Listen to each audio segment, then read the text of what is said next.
இன்றைக்கு அன்னை மரியாள் ஒரு எரியும் முட்புதர் என்கிற அந்த ஒரு கோணத்தில் நாம் சிந்திப்போம். மோயிசன் என்ன பண்ணுறார் அப்படின்னா, எரியும் முட்புதர் செடியில் ஆண்டவரை அனுபவிக்கிறார், ஆண்டவரை சந்திக்கிறார்.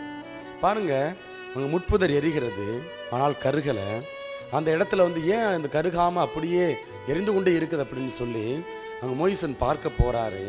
அந்த இடத்த நெருங்கின உடனே கடவுள் சொல்கிறாரு, நீ நின்று கொண்டிருக்கக்கூடிய இடம் புனிதமான இடம், அதனால் உன்னுடைய காலணிகளை கலட்டி வைத்து விட்டு வா.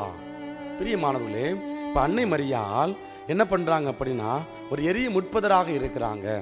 எப்படி எரிய முட்புதராக இருக்கிறாங்க அப்படின்னா, இயேசுவை ஈன்றெடுக்க தன்னுடைய கன்னிமை கலியாமலேயே எப்பொழுதும் கன்னியாக இருந்து கொண்டு எந்த விதமான பாவமும் அணுகாதபடி மாசற்றவளாக இயேசுவை ஈன்றெடுக்கிறார். எரிய முட்புதராக அவர் இருக்கிறாரு. அப்போ பிரியமானவர்களே, இன்றைக்கு நீங்களும் நானும் கடவுளிடம் கொடுத்த அந்த வாக்குறுதியை நிறைவேற்றணும். மோயிசன் கடவுளை அனுபவிப்பதற்கு தன்னுடைய காலணிகளை கலட்டினார். அது அவருக்கு ஒரு தகுதி இல்லாத ஒன்றாக இருந்தது. இன்றைக்கு நீங்களும் நானும் ஆண்டவரை வழிபடுவதற்கு, எரி முட்புதராக இருப்பதற்கு நம்மிடம் இருக்கக்கூடிய அந்த தடைகள் என்ன, பாவங்கள் என்ன, அதை அப்புறப்படுத்துவோம். அன்னை மரியாளை போல, மோயிசனை போல எரிய முட்புதரில் ஆண்டவரை நாம் அனுபவிப்போம்.